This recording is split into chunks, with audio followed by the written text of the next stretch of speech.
Mga katigangers, Ito, dumating. almusal muna tayo bago sumabak. Ito, yung dati. Nilagay ko na yung ano, yung honey.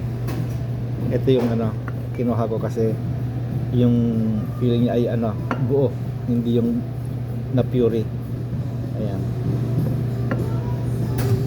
Buo yan eh. Buo na prutas eh. Ayan. Kaya kinuha ko. Kaya ngayon, haluin na natin.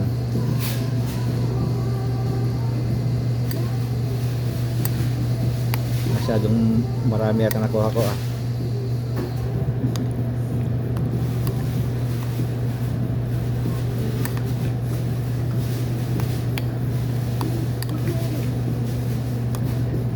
Okay, pwede nang kumain. Bye bye.